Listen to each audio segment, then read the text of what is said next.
Hello and welcome to my review of What Lies Beneath.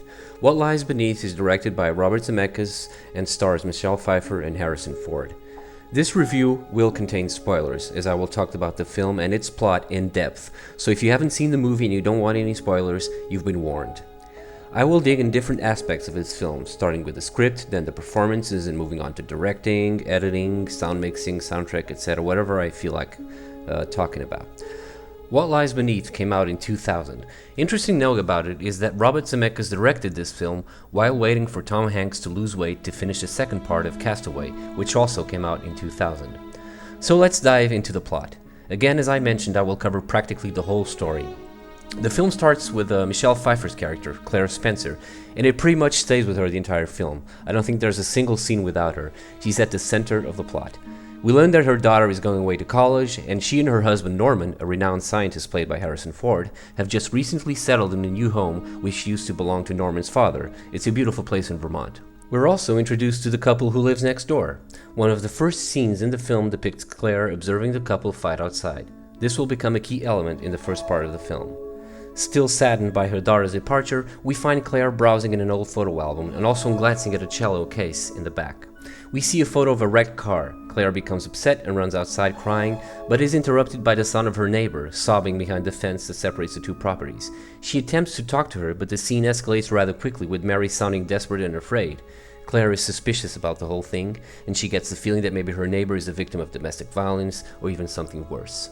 Claire tells Norman what happened, but he is very dismissive about it all. He doesn't think there's anything to worry about. However, he does promise Claire that he will try to find out more about their neighbors. Claire decides to go there the next day, bearing gifts as a welcome. Nobody is home, but she finds a woman's sandal with a dark stain on it. Right after this scene, we meet Claire's best friend, Jody. Her appearance serves the sole purpose of letting us know that Claire has someone she can talk to other than her husband Norman, and of course some key exposition about her past. We learned that Claire was in a car accident a year earlier. This vaguely explains Claire's reaction to the photo of the car which got her crying the day before. We also get the feeling that Claire is seen as someone disturbed, someone everyone thinks is a bit crazy after the accident. This includes Norman. That night, a stormy night at that, Claire notices Mary's husband next door putting a large bag in the trunk of his car. A bag that looks a lot like a body bag. This all happens after the lights go out because of the storm. She wakes up Norman, but when he looks out the window, nothing is there. This only kind of emphasizes Claire's questionable credibility in Norman's eyes. The next day, strange things begin to happen. A door that opens by itself, a picture of Norman receiving an award that falls down, Claire's dog behaves strangely when Claire is at the small dock near the house facing the lake, as if it senses something. Trying to get the dog's ball out of the water, Claire notices a very dim, shadowy figure lurking in the depths in the water. She tries to ignore it, and this is when Norman calls her that very instance, and she reassures him that everything is fine. Strange and scary things continue to happen later. Her dog is missing, and the front door opens by itself again, the stereo turns itself on and off, etc. All of this motivates Claire to visit Norman at his work, at his lab. And at the start of that scene, we get a key exposition about a drug that is being administered to the mice, a drug that paralyzes the subject temporarily, but leaves it completely conscious of what's going on. Claire tells Norman that she heard noises and stuff. Norman seems concerned, and in the next scene, we learn Norman is going away for a conference, and he suggests having the police check the house while he's gone. Claire disagrees because people will just think she's a crazy wife who is hearing voices in the house. This particular moment tells a lot about Claire's denial and admission to other people's perception of her. It's also in this scene that Norman reveals what he found out about the neighbors. Mary's husband is called Warren, and he is apparently harmless. Claire decides to once again take a basket with gifts to her neighbor. This time she runs into Warren Fuhrer, who accepts the gift, but dodges her questions about the whereabouts of Mary, his wife, who hasn't been seen since that first day where she was sobbing. She also finds the sandal she found in the previous scene where she went there, exactly where she left it, the sandal with the stain on it. Claire is suspicious about Warren, so she decides to spy on him from her house. She is more and more convinced that Mary was killed by Warren. After a tense moment where it seems like Warren spotted her and is on his way to her house, she is startled by Norman, who has come home to pick her up for dinner with friends. And on the way, we get another key exposition scene in the car. We find out that the cell phone only has signal at the center of a particular bridge they always pass when leaving the house. Norman and Claire also debate about what could have happened to Mary. Once again, Norman trivializes the situation, while Claire remains convinced that something is up. The dinner scene serves many purposes. We learn that Claire used to play the cello, and that's how she met Norman in Boston. Norman also decides to make fun of Claire when they talk about the house. Norman playfully implies that the house is haunted by his late father. This is a subtle mockery to Claire's recent complaints about noises and whispers in the house. In the next scene, we find Claire is fixing the broken frame of Norman's photograph. She finds a mysterious key in a small compartment on the floor. Right after that, she goes upstairs and finds her bathtub filled up with hot water. She is terrified when she notices the reflection of a woman right next to her when she is reaching in to drain the water. She jumps back screaming. Norman immediately appears and comforts her. In the following scene, Claire is visiting a psychiatrist. This scene once again emphasizes Claire's inner conflict of whether or not she is crazy. She also talks about what she saw in the bathtub. The doctor suggests she try to contact the spirit she saw in the house. Claire asks her friend Jody to join her in a seance in the bathroom. Nothing much happens other than a flickering candlelight and a jump scare from the dog opening a door. Only after Jody leaving does the true spirit manifest itself again. As Claire shuts the front door, the computer turns itself on, but Claire doesn't notice. Upstairs, the bathtub is again filled with hot water, and the condensed water in the mirror reads, "You know." This happens right after Claire shouts, asking what she wants from her. She runs downstairs and finds the computer on and the initials MEF typed on the screen in a loop. She reaches Norman at work and they get into an argument where he claims she is trying to sabotage him by making up all these stories, resenting the fact that he's been busy. Claire denies all of this and swears something is going on. Something is happening in their house and she is certain that Warren Fuhrer killed his wife Mary and she is somehow haunting the house. She spots Warren Fuhrer in the next scene in the background and approaches him, accusing him of the murder. To her surprise, Mary is right there, safe and sound, next to her husband. This leaves Claire on the edge and back at the psychiatrist. In this scene, Claire opens up about how she feels Norman thinks something is wrong with her. She also admits that perhaps all that happened might have been of her own imagination and claims to be ready to deal with that. Things seem to get back to normal when Claire and Norman attend an annual party, the same party they attended the previous year, around the same time Claire had the accident. Claire is approached by the party's host, who asks her how she's doing. In this scene, we understand Claire has some gaps in her memory about the night she crashed the car. Claire seems confused. The next day, in the house, Norman's photograph falls and breaks again. Claire notices a newspaper clipping inside the broken frame. She discovers that it is a partial missing person report for Madison Elizabeth Frank, MEF. Reading the clipping, she realizes that Madison had been a student at the university where Norman was a lecturer. However, when she asks Norman about the missing girl, he says he never met her. Claire now believes that Madison, the missing girl, is a ghost she saw. Norman gets upset and asks her to stop behaving the way she has. Claire doesn't hesitate. She decides to visit Madison's mother. Claire takes a lock of Madison's hair from the mother's house and uses it to perform a ritual that allows Madison to possess her. When Norman returns home from work, Claire, who is still possessed, seduces him. While straddling Norman, Claire's face briefly morphs into that of Madison's. Frightened by the change in Claire's appearances and by the comments that she has made, Norman pushes her away. This causes Claire to drop the lock of hair and break the connection with Madison. Claire's memory begins to return, and she recalls that she had once caught Norman with Madison. They get into a fight. Norman apologizes, but Claire storms out. Claire is now with Jody, who confesses she once saw Norman with Madison in a cafe in a small town not too far called Adamant. Claire realizes she had the accident after finding out about Norman's affair. Claire returns home to find Norman unconscious after attempting a suicide in the bathtub by electrocution. He is safe because apparently the power went out just before any harm could be done. Norman explains that he tried to break things off with Madison, but she became unstable and threatened to kill herself or Claire. He claims that after that she just disappeared. Claire is convinced that she is dead and is trying to hurt Norman and haunting the house. Norman dismisses this and tries to convince Claire that it was all an accident. No one tried to kill him, there are no ghosts. Things seem to calm down between the two. Norman contacts a paranormal specialist. The phone call is interrupted when Norman sees Claire walking to the lake and diving in. Norman saves her and pulls her out of the water. Claire is holding the lock of Madison's hair. They decide to burn it. Norman then admits he believes Claire. He believes Madison is haunting the house. Claire decides to visit the town Jody mentioned, Adamant. She discovers a jewelry which has little chests with locks that match the key that she found earlier. During these scenes, she also catches Norman lying about never having been to Adamant. Claire dives into the lake once again, but this time she finds a chest with a necklace that belonged to Madison in it. Before she can call anyone, Norman surprises her and this time tells a different story about him and Madison. He claims that he found her unconscious at the house. He tried to revive her, but she was gone. He then proceeded to get rid of the body and the chest with a letter to Claire exposing the affair. He asks for Claire's forgiveness, but she demands he call the police and confess what happened. This is when things take a turn for the worse.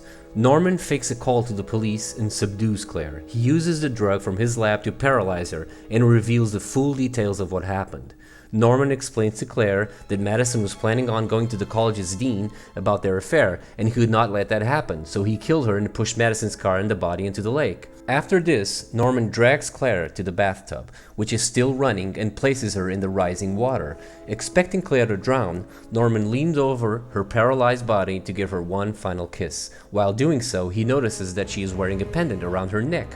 Realizing the pendant is on backwards, he picks up Claire's head to adjust it. Her face suddenly morphs into the corpse-like face of Madison. He is startled and jumps up against the mirror, shattering it, and he then collapses and hits his head on the sink, crumpling to the floor. Claire, recovering from the sedative, manages to drain the water and not drown. She crawls out of the bathtub and down the stairs.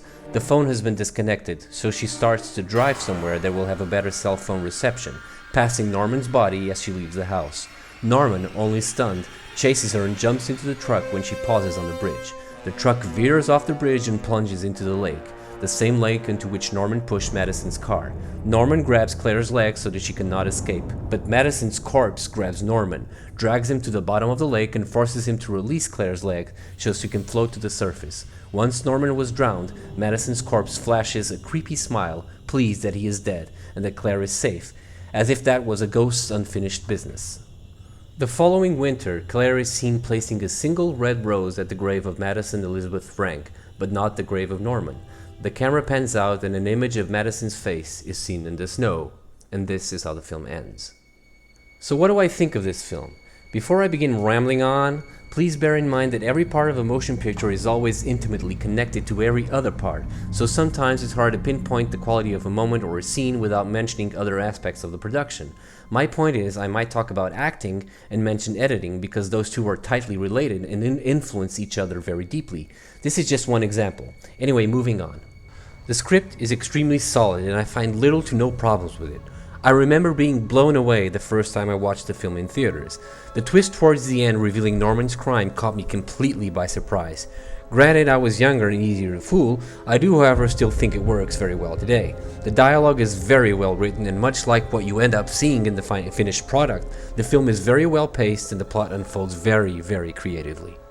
So let's start by talking about the performances. Both Michelle Pfeiffer and Harrison Ford are flawless. I wouldn't expect anything else, to be honest. Pfeiffer, however, has a much harder job in her hands. As the central character, she needs to pull her weight and bring her A-game to the table, and she does. You care about Claire from the first scene to the last. She is our hero until the end. This is not as easy as it sounds. It takes skill and competence. Michelle Pfeiffer has both and then some. She clearly dove into the character. She treats every scene with depth, and a lot of work is put into every single detail. She's dead. Who's dead? You know damn well who's dead. Oh, this is your... Listen to me. He killed her and I'm not crazy. Jody and I had a seance in the bathroom and Jody and I, nothing happened, but when I went back there, she was there. She was. This, of course, has a lot to do with Robert Zemeckis' direction, but that's a whole other story. The same can be said about Harrison Ford, of course. He is an accomplished actor, and in this film he just confirms once again how good he really is. You believe in this guy until the script dictates otherwise. He is a good guy until he becomes the bad guy, and boy does Harrison Ford deliver the goods. He resists the temptation of going over the top at the end when his true nature surfaces. He balances it all out to make it always believable and not gratuitous. Did she think I was just gonna sit there and watch it happen?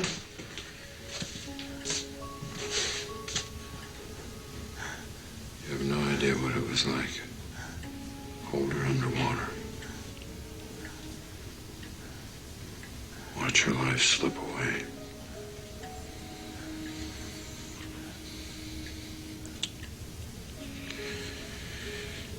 But she gave me no choice.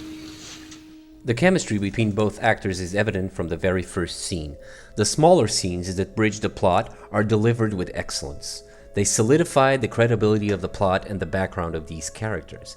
The larger scenes are equal in competence and quality, but I dare say those are easier because we're dealing with such good writing. It's not by chance that actors of this caliber end up where they do in their careers. It takes work, people, a lot of work. There aren't a lot of secondary characters to really talk about. We have Miranda Otto, which you'll probably recognize from the Lord of the Rings trilogy. She plays Mary Furia, the neighbor. Miranda is an extraordinary actress, but the material in this film just doesn't give her a lot to do. Whatever she does perfectly well, of course. Warren Fuhrer is played by James Remar, a well-known actor for some time now.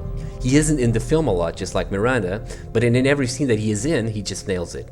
Diana Scarwitt plays Jodie, Claire's best friend, and much like the others, she doesn't have a lot to do, but she delivers it as expected.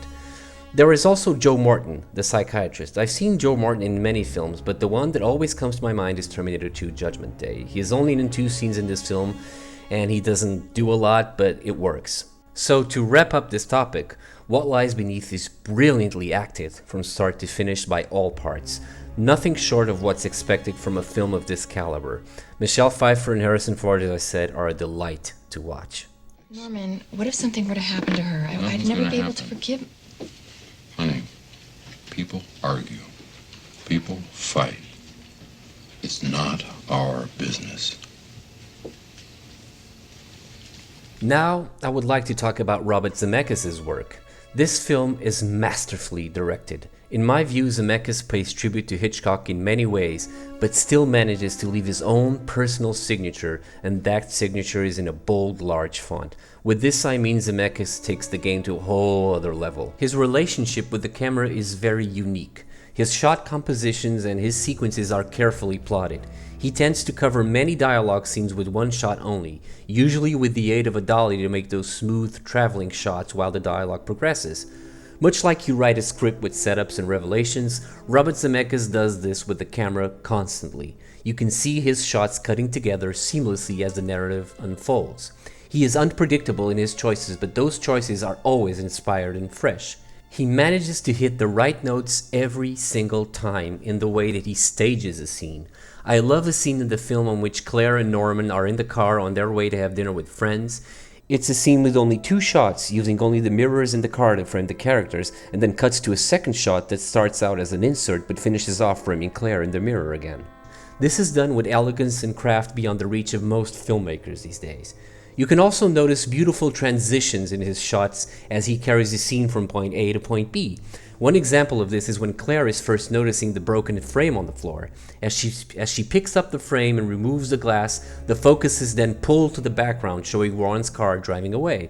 He also carefully plots his shots considering the scene transition. Very often, the last shot of one scene will blend beautifully with the first shot of the next scene. This type of subtlety is often overlooked by many directors. Another thing I like about this film is how Zemeckis handles suspense. The staging of some scenes are breathtaking. There are 2 moments that I recall that explain exactly what I mean. One is when Claire is spying on Warren at the beginning of the film, and he is suddenly nowhere to be seen. And at one point the camera, serving as Claire's POV, quickly pans to his door and we see the door still swinging, suggesting Warren has just left like a second earlier or something.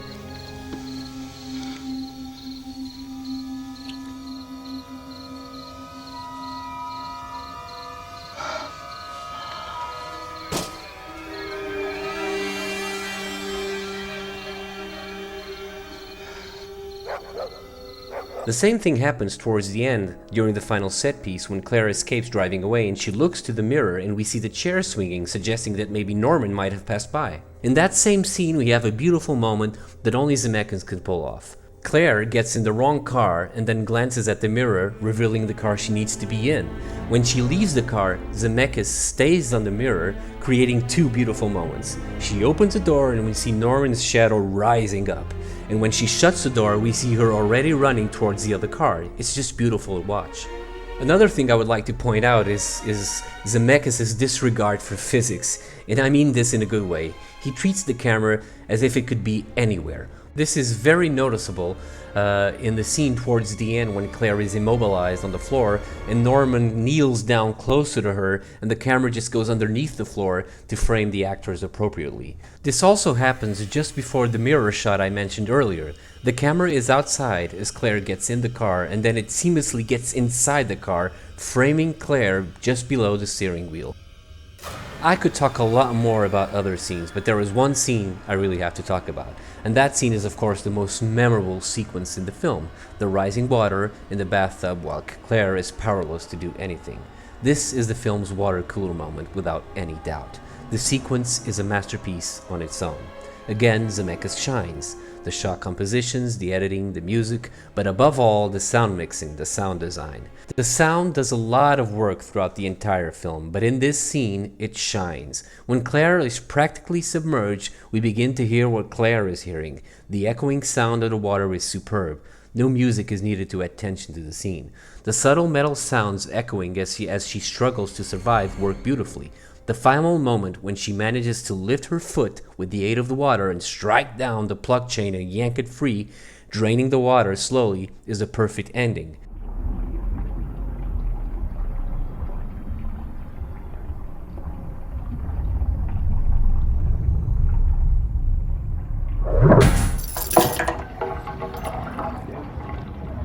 You can feel the build-up until that moment, but you never know exactly what the scene is building up to.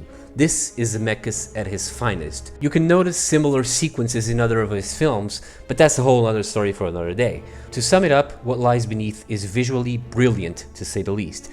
Filmmakers need to watch his work to learn and inspire themselves. I certainly do.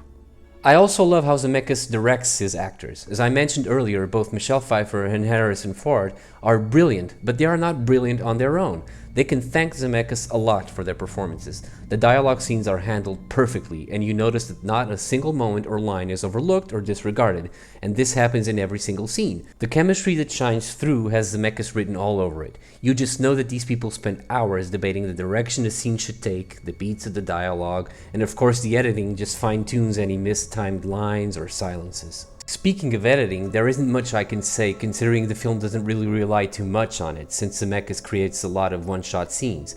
However, it is still there and it works extremely well. I think the film is well paced and 2 hours go by in a blink. Also, the sound editing, as I mentioned before, is flawless as well. And speaking of sound, I cannot write this review without mentioning Alan Silvestri's score. He has worked in most, if not all, of Robert Zemeckis' films. The score is fresh and unique. But like all composers, some of Silvestri's scores sound a little bit alike, but that's not the case in What Lies Beneath. This music will scare you on its own. I mentioned that Robert Zemeckis pays tribute to Hitchcock in this film, and one of the ways he does that is through Alan Silvestri's music. It's big and dramatic, but also suspenseful and almost silent at times. Sometimes it just feels like I'm watching an Alfred Hitchcock film scored by Bernard Herrmann, but again with its own very unique signature. As you can probably tell, I absolutely love this film. I think What Lies Beneath is an unmissable film. If you haven't watched it, please do so now. It will cater to any audience, those who want to just enjoy it, and those who also want to learn from it. Again, I could talk hours and hours about this work, but I think I've said enough. If you had the patience to sit through this entire review and listen to what I had to say, I thank you and I wish you a wonderful day. If you would like to see more reviews like this, please leave a comment below to let me know, and also press that like button if you think I deserve it. And I think that's pretty much it. So thank you very much, and see you later, guys. Bye.